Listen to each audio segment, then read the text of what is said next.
What's up, Heather? What's up, B? So, Heather, if I say toasted barrel, what's the first thing that comes to your mind? You trying to light a marshmallow on fire while you're holding a Glencairn?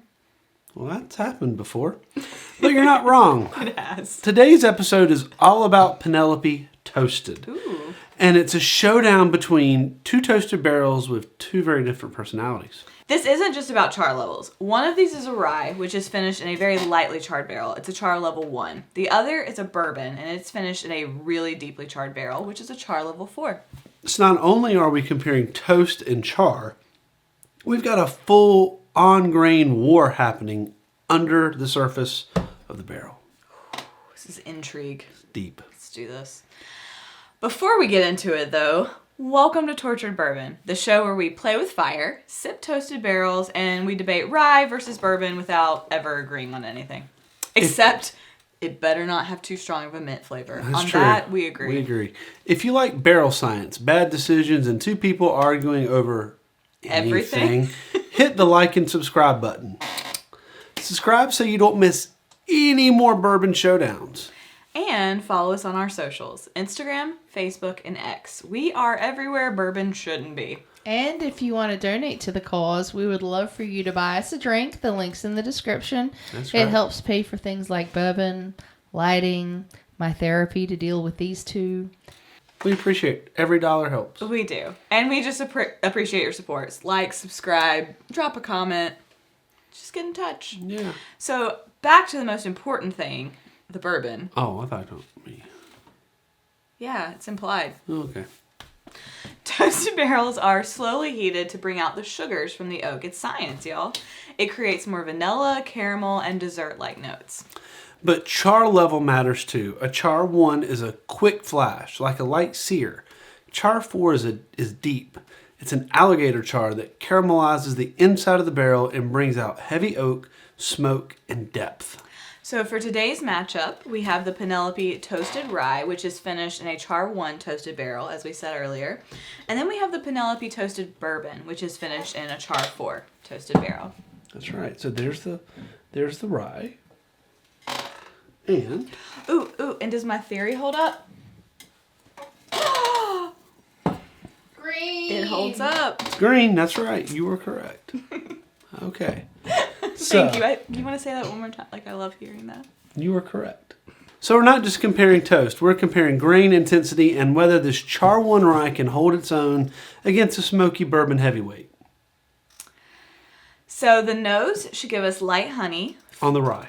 Yeah. Oh, I'm Yeah, sorry. yep. Yes. So we're starting with the rye. The nose should give us light honey, floral rye, cinnamon stick, and graham cracker. The palate should have marshmallow, citrus zest, and soft spice.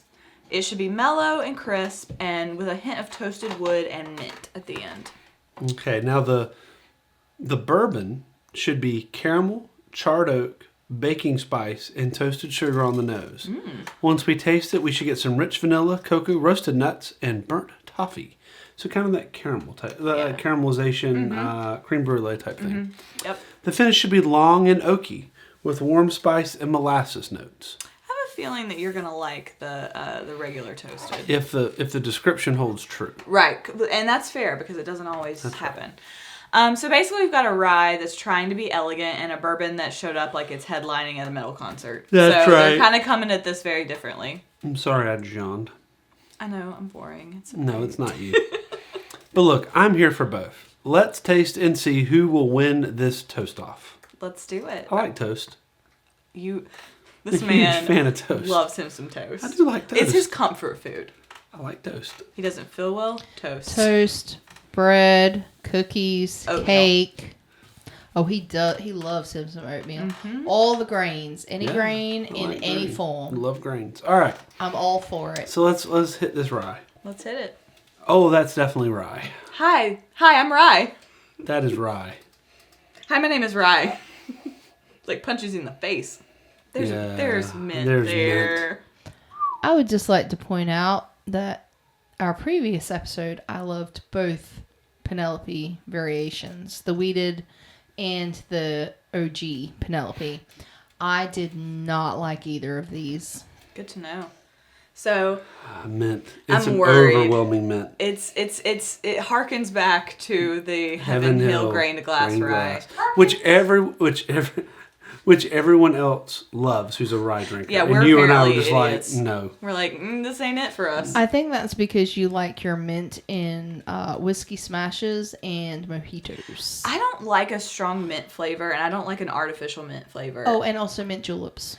Yeah. And in those, it's got to be. And still, I don't like it when it's overwhelming. Right. Yeah. But mint there is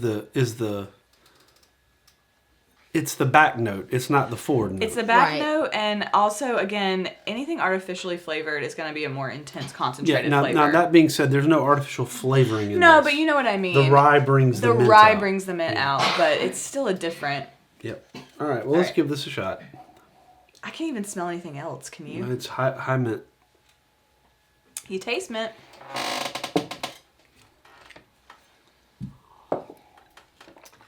So that is probably not going to be a bottle that B and I will seek out to purchase. Am I correct there? It's not. I'm not saying it's not done well. If you, yeah, There's no okay. So there's no off notes. There's no off notes. Yeah. That has a traditional rye. I'm struggling because I just don't like the taste, but I will say it's a char level 1. I get that. It is not overwhelmingly smoky.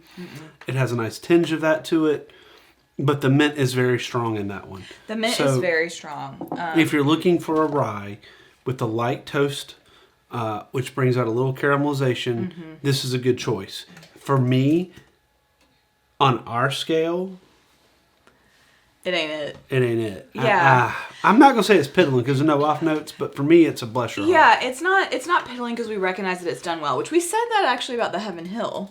Oh, it's done It's extremely done well, but well. it is just not Zero off our note. flavor It's just the tasting profile is not us. And for me, and we've now tasted, we've delved into a lot more ryes. Yeah. And just like with wheateds, there's a variety of tasting There is. profiles when it comes to ryes or to wheateds. And we have found a few ryes that are very drinkable to us. But this is not one of them. Well, some of those ryes we seek out. We really liked the Willet rye. Yeah. And what was the other one that we really liked in that episode?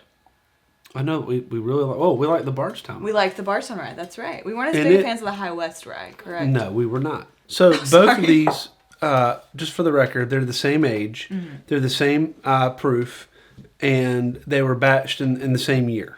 So All things being equal, it's the rye. one's a versus bourbon, the- one's a rye, and then the char. Yep. All right. So Tell me what you smell. a little peanut there. Yeah. Yeah, that's Little definitely got peanut. nuts there. Which it's supposed to have roasted nuts. But that's probably the high char level. I would be interested. I wonder what the char level is on the Bakers. Oh, It's a high it is. char, right? Yeah. So I can't remember if Beam advertises it's their highest char, and I think Beam might be one of the people that has a char 5. And it Because might there's be- no industry standard, but it's their highest level char. So for science, we should compare a bunch of 4 and 5 levels and see if we get nut smells. In That's most of true, them. yeah. For science, obviously. For science. Also, Oh, it is strong. It is also strong. not for science, but just for general knowledge, the toasted rye at NCABC is $80, and the regular straight bourbon toasted is $70. Thank you. For some reason, ryes generally are about $10 more. They are. $5 to $10 more. And green.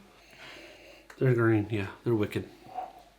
I mean, Alphaba's kind of awesome. Maybe rye costs more than whatever they're what are they replacing it with? I should know this.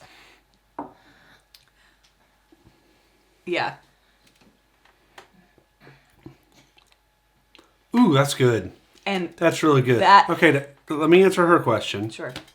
So, with a rye, you're taking a lot of the corn out.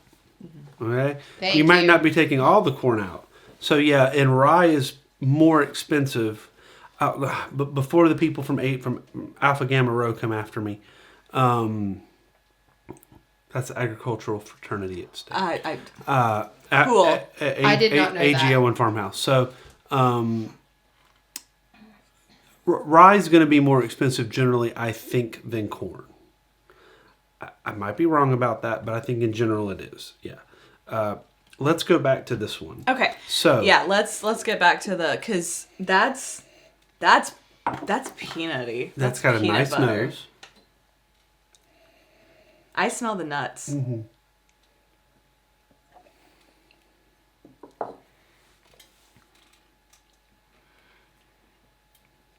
It's got a nut flavor on the end too.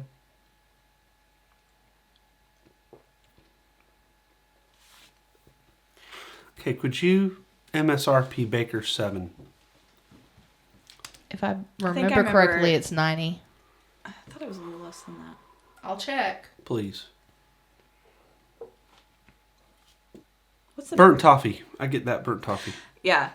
70. 70? Yeah. All right. My bad. So they're very comparable. They're exactly the same. Yeah. So back to the tasting notes on this one.